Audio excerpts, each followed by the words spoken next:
अच्छा हाँ, उसका नाम देखो, परमानेंट हो गया। A composite wire, question number 10 read कर रहा हूं मैं। एक कंपोजिट वायर है जिसका हाफ पोर्शन जो है वो एल्यूमिनियम है, half aluminium and half steel है। Half aluminium and half steel of uniform area of cross section, means area of cross section जो है वो सेम है, थिकनेस बराबर है। Is hung from a rigid support, this is a rigid support and a heavy mass is attach to the free end, यहां कोई मास, कोई object attach कर दिया। Young's modulus of steel is 20 times 20/7 times. Young's modulus of steel is 20/7 times that of aluminium. Steel का जो Young's modulus है 20/7 times है that of aluminium. The ratio of increase in length of steel to that of aluminium. Delta L निकालना है for steel, delta L निकालना है for aluminium, and this ratio you have to calculate.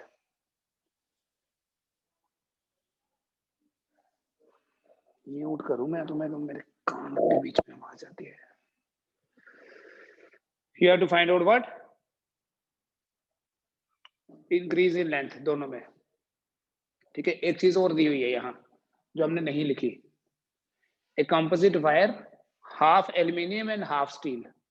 इसका मतलब जितनी length steel की है उतनी ही लेंथ ओरिजिनल लेंथ दोनों की बराबर है। If this is L, this is also L, half half क्या हुआ, बराबर बराबर। तो देखो, what is the definition of Y? Generally Y is equal to F by A divided by delta L by L, ऐसे ही था, change in length divided by original length, so on that basis it becomes f into l divided by a delta l, ठीक। तो l दोनों का same है,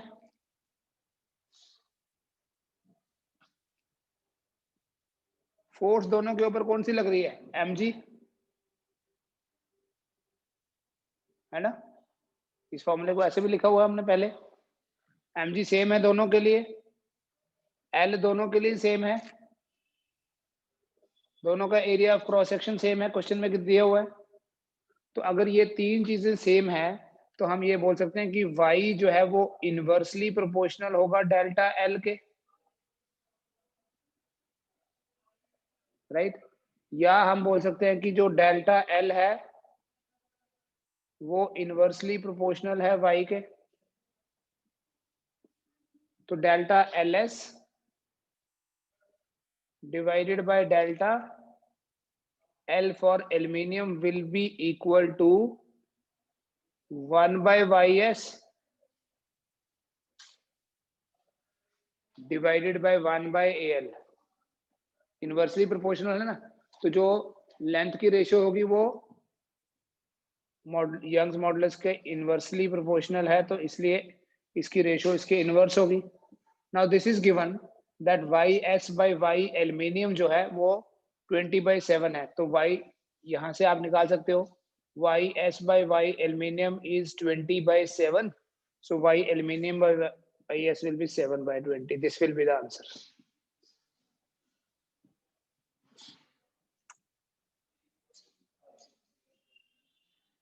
और कौन सा बोला, 20, 19 भी बोला किसी ने, 19 कर ले पहले, 15 भी कर लेते हैं। This done.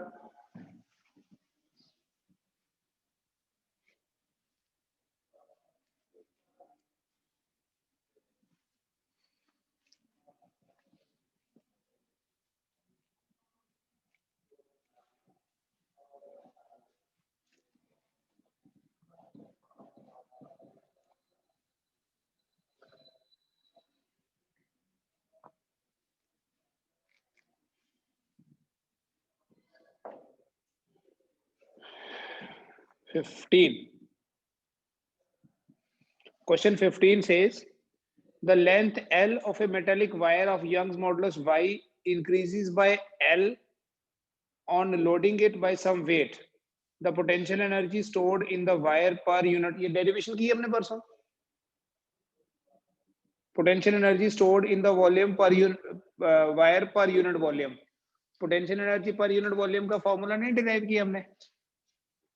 वर्क निकाला था, आया था 1/2 stress into strain into volume. तो potential energy per unit volume यहां से आ गया था ऐसे. सो इन टर्म्स ऑफ आपने क्या लिखना है, in terms of Y and L लिखना है.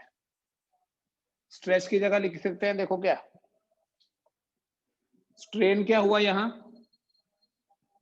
Change in length divided by original length. इसने दिया हुआ है कि चेंज इन लेंथ एल है, और वाई होता है स्ट्रेस बाय स्ट्रेन. तो हम स्ट्रेस की जगह लिख सकते हैं वाई इंटू स्ट्रेन. ये वाला किया हुआ यार, इंटू स्ट्रेन. तो ये क्या बात करते हो, ये expression already we have done it, और ऐसे ही फॉर्म में किया था, कुछ नया नहीं है इसमें. 1/2 y into small L square divided by capital L square. सिर्फ आपको यहाँ ये देखने की जरूरत है कि ओरिजिनल लेंथ कैपिटल एल है और change in length small L है. और हमने किया भी यही था, जो हमने डेरिवेशन की थी उसमें हमने चेंज इन लेंथ एल ही ली थी. ऐसे बोला था, मैंने डायग्राम बनाया था, एक वायर की ओरिजिनल लेंथ एल, स्ट्रेच किया, लेंथ हो गई L plus L.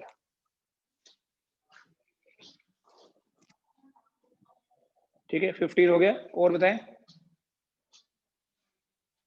19.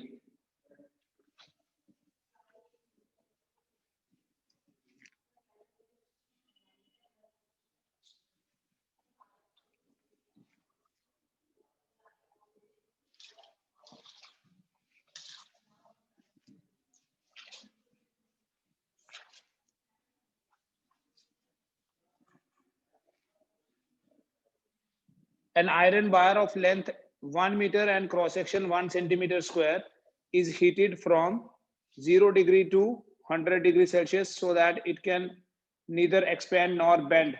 If alpha is this, then the force developed. What is the force developed? देखो क्या दिया है यहाँ, डेल्टा टी दिया हुआ है, कितना 100. 0 से कितना हुआ टेम्परेचर, 0 से 100 हुआ, तो चेंज इन टेम्परेचर कितना हो गया 100. लेंथ है इसकी 1 मीटर और एरिया ऑफ क्रॉस सेक्शन है 1 centimetre square. So that is 10⁻⁴ metre square. Alpha भी गिवन है 10⁻⁵ पर डिग्री सेल्सियस, और यहाँ y जो दिया हुआ है आयरन के लिए 10⁻11 न्यूटन पर मीटर स्क्वायर. तो फोर्स पता करें कितनी है.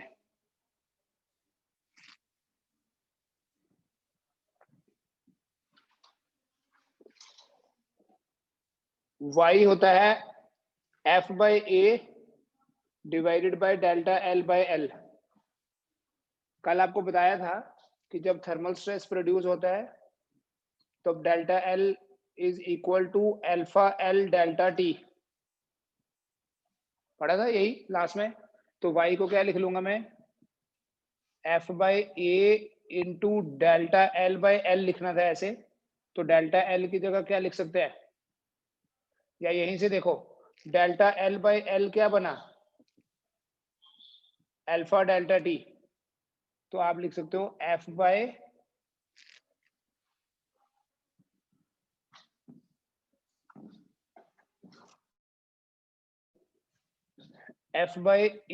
इंटू डेल्टा L/L क्या है, alpha delta T. So you have to find F.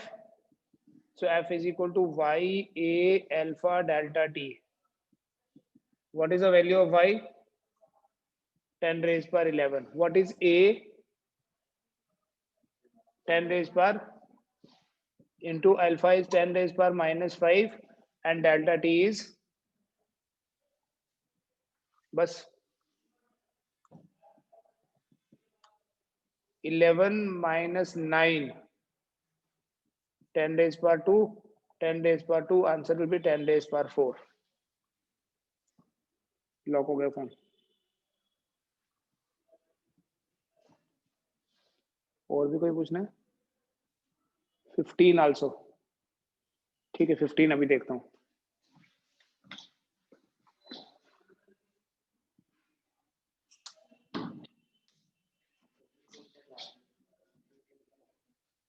करा दिया ना मैंने, बस सारा करा तो दिया.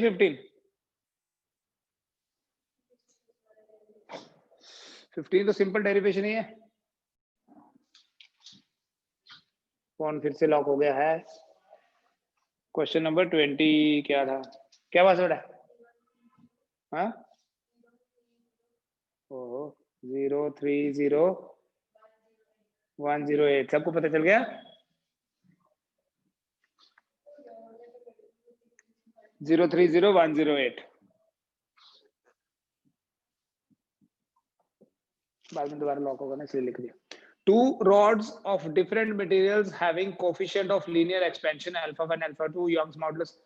एक का कोफिशिएंट ऑफ एक्सपेंशन अल्फा 1 है, दूसरे का कोफिशिएंट ऑफ एक्सपेंशन अल्फा 2 है. Young's moduli undergo the same increase delta T. यहाँ भी डेल्टा टी. अल्फा 1 अल्फा 2 की रेशो दी हुई है. Alpha 1 alpha 2 is 2:3. Thermal stress बराबर है, स्ट्रेस इसमें बराबर है जितनी इसमें है, तो y1 और y2 की रेशो बतानी है. स्ट्रेस बराबर है, चेंज इन टेम्परेचर बराबर है, अल्फा 2 रेशो गिवन है. देखो y होता है thermal stress divided by alpha delta T, क्योंकि अल्फा डेल्टा टी ही स्ट्रेन है. डेल्टा एल बाय एल क्या होता है? Alpha delta T. बेटा अगर थर्मल स्ट्रेस सेम है तो मेरे ख्याल से ये मेरे को नहीं बोलना चाहिए था आपने करने के लिए. तो इसका मतलब y इनवर्सली प्रोपोर्शनल है अल्फा डेल्टा टी के, और डेल्टा टी भी तो सेम ही है. डेल्टा टी भी सेम है, थर्मल स्ट्रेस भी सेम है, तो y inversely proportional to alpha है. तो y1 बाय y2 जो होगा अल्फा 2 बाय अल्फा 1 के बराबर होगा. अब अल्फा 1 बाय अल्फा 2 दिया है 2:3, तो alpha 2 by alpha 1 will be 3:2. Question number 11 बोला किसी ने, वंशिका ने बोला शायद.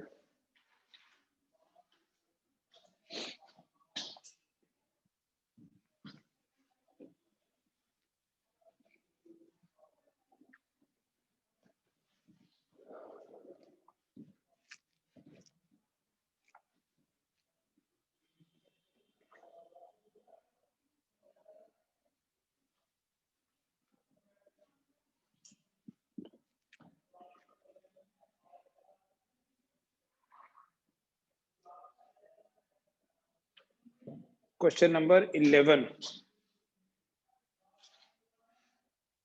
An increase of 0.1% in the length of a wire of cross section 10 raised power minus 6 meter square. Delta L जो है that is 0.1% of L. मतलब कितनी लेंथ बढ़ी? 1/100 of L. तो डेल्टा L by L कितना हो गया? 1/100.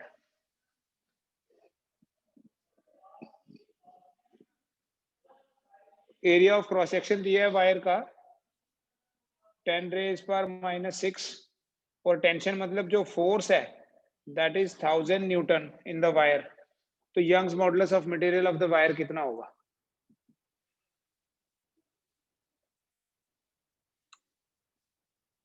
करो यार. 1000 by 10 raised power minus 6 divided by 1/100. खत्म. स्ट्रेस, फोर्स पर unit area, strain, change in length divided by original length. तो न्यूमरेटर में आता है 10 raised power, ये इसमें ऐड होगा 9, और डिनोमिनेटर में आता है 10 raised power minus 2 ये. So this will become 10 raised power 11 Newton पर metre square.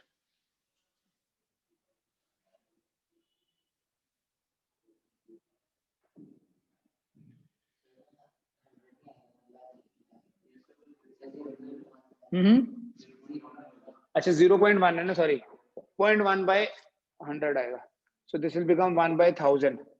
when it becomes 1/1000, so this will be -3, 10 days पर 12, इसलिए आपका ऑप्शन मैच भी नहीं किया। 0.1% है, 1% लिखा था मैंने। ठीक है जी, डायग्राम से समझो बेटा क्वेश्चन। एक स्फेरिकल बॉडी, यहां सी के सरफेस से हम 500 मीटर नीचे ले गए, तो ऑब्वियसली 500 मीटर नीचे जाके वो उसका वॉल्यूम कम हो जाएगा। क्यों कम होगा? बिकॉज डेप्थ इंक्रीज होने से प्रेशर बढ़ता है। हम फ्लूइड्स में पढ़ेंगे, बट यू कैन यूज। कितना प्रेशर में चेंज आएगा बेटा? डेल्टा पी जो होता है ना, वो रो जी एच होता है। मैंने आपको कल बताया भी था रो जी एच कैसे आता है pressure. Actually it is weight per unit area, तो weight is density into volume, volume is A into H, तो ए कैंसिल होके रो जी एच आता है। ठीक है, दिस इज आवर स्ट्रेस। इसके ऊपर जो प्रेशर लग रहा है वो डेप्थ की वजह से लग रहा है, एंड प्रेशर जब भी डेप्थ के कारण कैलकुलेट करना होगा, it will be rho g H.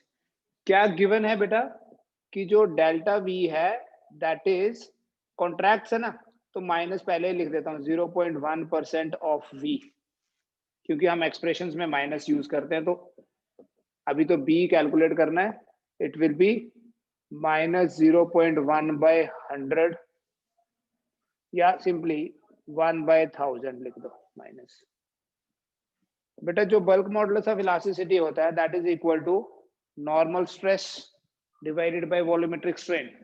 यहां बेटा जो नॉर्मल स्ट्रेस है that is the pressure, stress is pressure, so normal stress is rho g h divided by, यही लिख दो। इनफैक्ट ऐसे ही रहने दो, इसको ऐसे लिख दो सीधा 1/1000 delta V by V. Negative की जरूरत नहीं है, क्योंकि नेगेटिव तब लिखोगे जब हम ये एक्सप्रेशन ले, B equals to normal stress, या ऐसे लिखे B is equal to F/A divided by minus delta V by V। अगर लिख के करते ना तो फिर इसको यही लिखते। तो actually minus delta V by V is 1/1000, जरूरत ही नहीं है नेगेटिव की। पहले वाले क्वेश्चन में भी नहीं दिया था हमने। Now what is density of water? क्योंकि हमें सिर्फ हाइट दे रखी यहाँ। Density of water is 1000 kg per meter cube. Acceleration due to gravity is 10, and we have taken it 500 meter down. Divided by 1000 जो था, I'll bring it up. 1/1000 को ऊपर ले आए, so it becomes 5 into 1 2 3 4 5 6 7 8 9, 5 into 10 raised per 9 Newton per meter square. ठीक है जी, अगर आप 9.8 लेंगे तो it will come 4.9।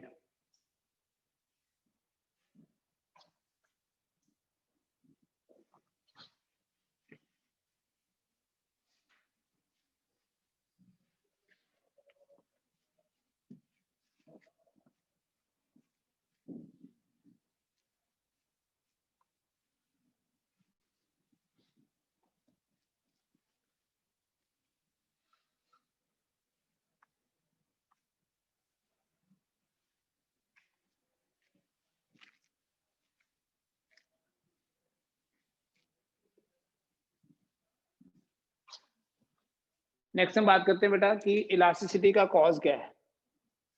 Briefly will discuss the cause of elasticity.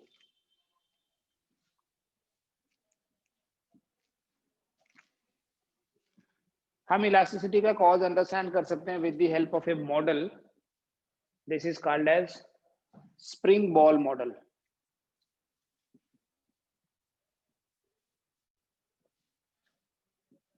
It is spring ball model. Basic reason क्या है? बेसिकली रीजन है इंटरएटॉमिक और इंटरमॉलिक्यूलर फोर्सेस। ठीक है, but we will understand with the help of spring ball model. Suppose there is an atom of any material, another atom represented by ball, another atom, so many atoms, and इनका जो bonding है, उस bonding को, इनके बीच का जो link है, इनकी जो अटैचमेंट है, जिसके कारण they are part of a single matter, that is represented with the help of a spring. ठीक है, वो स्प्रिंग क्या रिप्रेजेंट कर रहा है? वो स्प्रिंग रिप्रेजेंट कर रहा है inter atomic force. We'll be studying की इलास्टिसिटी है क्यों, क्यों कोई बॉडी वापस अपनी ओरिजिनल स्टेट में वापस आ जाती है। जब हम डिफॉर्मिंग फोर्स को हटाते हैं, पहले हमने फोर्स लगा के डिफॉर्म किया, स्ट्रेच किया या कंप्रेस किया, फोर्स हटाई, वापस वैसी क्यों हो जाती है? इस स्प्रिंग के कारण। आल्दो स्प्रिंग नहीं है, it is just a model. जब हम कंप्रेस करते हैं, इन स्प्रिंग की जो टर्न्स होंगी उनके बीच का डिस्टेंस कम होगा, जैसे छोड़ेंगे तो ये स्प्रिंग खुल जाएगा, it will come back.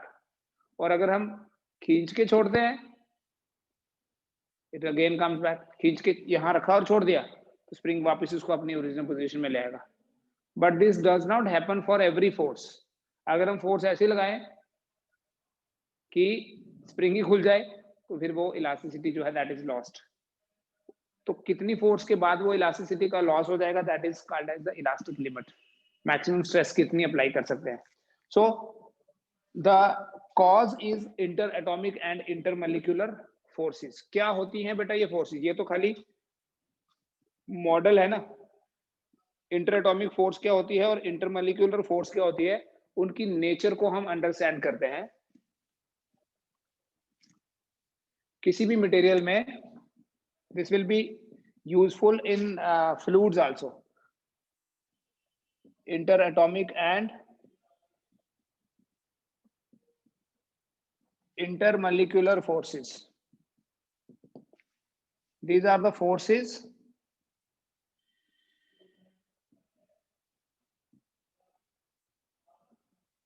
among different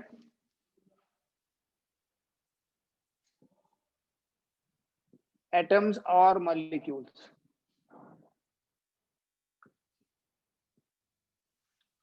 different atoms या डिफरेंट मॉलिक्यूल्स के बीच में जो फोर्सेस होती हैं उन फोर्सेस को इंटरएटॉमिक फोर्सेस बोलते हैं। Basically these are short range forces. जो इंटरएटॉमिक या इंटरमॉलिक्यूलर फोर्सेस हैं बेटा, they are short range forces. Distance बहुत कम होगा तो ही इफेक्टिव होती है। They are attractive as well as repulsive.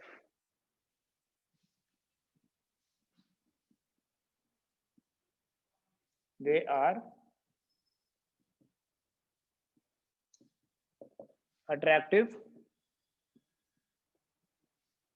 as well as repulsive। इन फोर्सेस की नेचर को समझने के लिए हम एक ग्राफ बना सकते हैं।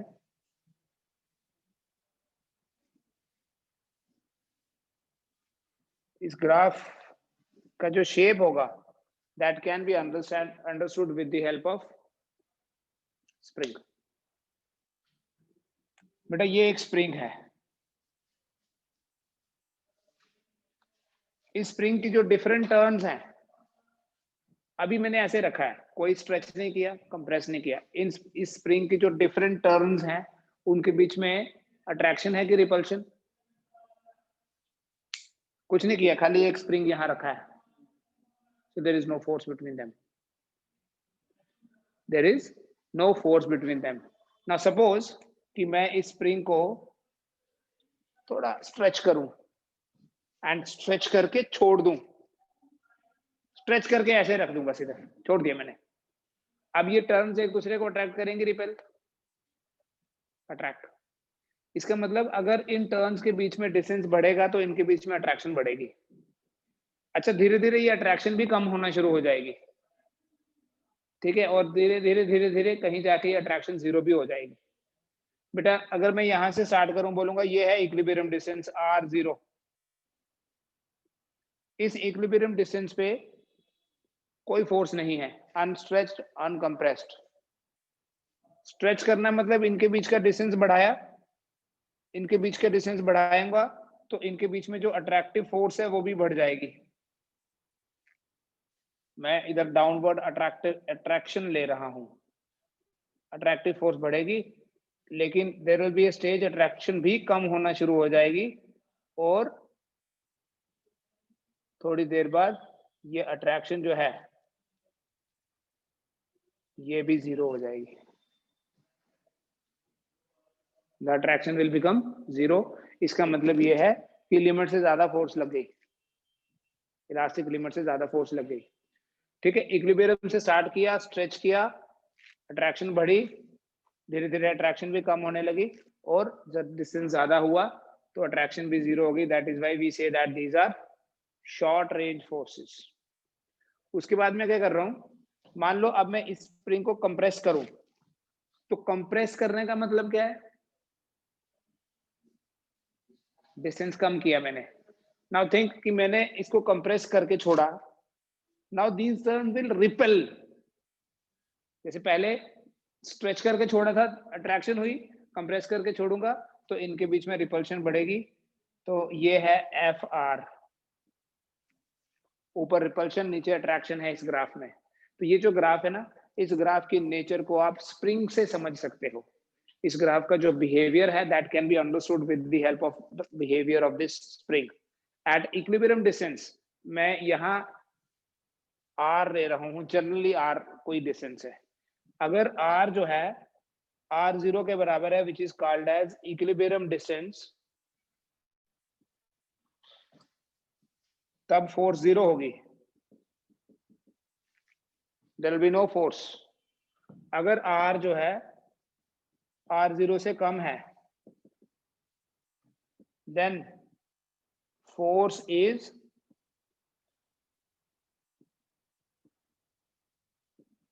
रिपल्सिव। और बेटा अगर आर जो है आर 0 से ज्यादा है, then the force is attractive.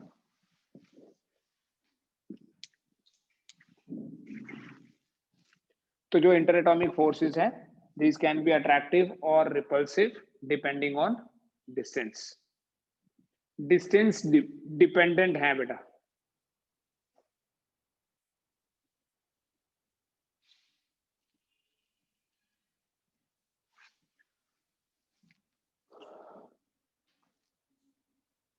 हाँ, ये जनरल ग्राफ है, this graph is same for all materials. यहाँ हमने किसी पर्टिकुलर मटेरियल की बात ही नहीं की, this is a general graph for every material, for every state of matter. The only difference is if there is a solid, then intermolecular forces जो है वो स्ट्रांग होती है, लिक्विड्स में वीक, और गैसेस में नहीं होंगी। काइनेटिक थ्योरी ऑफ गैसेस में हम भी पढ़ेंगे कि गैसेस का जो मोशन है म्यूचुअली इंडिपेंडेंट होता है। ठीक है, फ्री होता है, जैसे कि किसी मेटल के अंदर इलेक्ट्रॉन्स का फ्री मूवमेंट होता है। बेसिक नेचर सेम है, बट इंटर एटॉमिक फोर्सेस तो होंगी गैसेस में भी, क्योंकि गैस मॉलिक्यूल है। तो जैसे H2, तो there will be bonding between 2 H atoms. तो यहाँ हम इंटर एटॉमिक फोर्सेस की बात कर रहे हैं। अब बेटा ये जो एक रफ एक्सपेरिमेंटल कैलकुलेशन के हिसाब से बेटा जो अट्रैक्टिव फोर्स होती है, these are actually non-electrical forces, they do not obey inverse square law। जो अट्रैक्टिव फोर्स होती है that is inversely proportional to the 7th power of distance। A is constant। अब ये जो कांस्टेंट है ना, ये डिपेंड करेगा on the nature of material, इसलिए मैग्नीट्यूड तो डिफरेंट होगा बट बेसिक नेचर सेम है। और जो रिपल्सिव अट्रैक्शन को ना जनरली हम नेगेटिव साइन से रिप्रेजेंट करते हैं, कन्वेंशन है। जैसे एक पॉजिटिव चार्ज और एक नेगेटिव चार्ज के बीच में अट्रैक्शन होती है, बट पॉजिटिव और नेगेटिव का प्रोडक्ट करोगे तो नेगेटिव आएगा। पॉजिटिव और पॉजिटिव के बीच में रिपल्शन होती है, तो पॉजिटिव और पॉजिटिव का प्रोडक्ट जो है वो पॉजिटिव होता है। ठीक है, on the basis of that हम सिर्फ साइन को डिफरेंट लेते हैं। जो रिपल्सिव है ना, that varies as the inverse, क्योंकि repulsive is further shorter, valid for shorter distances. जो रिपल्सिव फोर्स है that is equal to B divided by R raise पर 9। ठीक है, यहाँ B भी कांस्टेंट है। A और B ऐसे कांस्टेंट्स हैं which are dependent on the nature of material of the substance, कि ये किसके एटम्स हैं। ठीक है, we are not going to calculate the values of A and B। When R is equal to R0, then F is equal to 0। ठीक है, यही पढ़ा हमने। और F 0 होने का मतलब FA plus FR is equal to 0. FA plus FR is equal to 0 minus A by R7 plus B by R9 equals to 0. So we can say A by या B by R9 is equal to A by R7. तो B by A कितना हुआ? Direct बोलना R9 by R7. R9 by R7 मतलब R square. तो R कितना आ गया? Square root of B by A.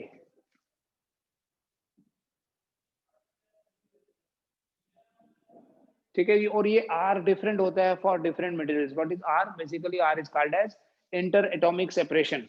दो एटम्स के बीच का डिस्टेंस A और B पे डिपेंड करता है which are constant for a particular material. ठीक है. इलास्टिसिटी में इतना ही है. और आप क्वेश्चंस ट्राई करो बुक से. Tomorrow will start the fluids. कुछ पूछा तो नहीं किसी ने?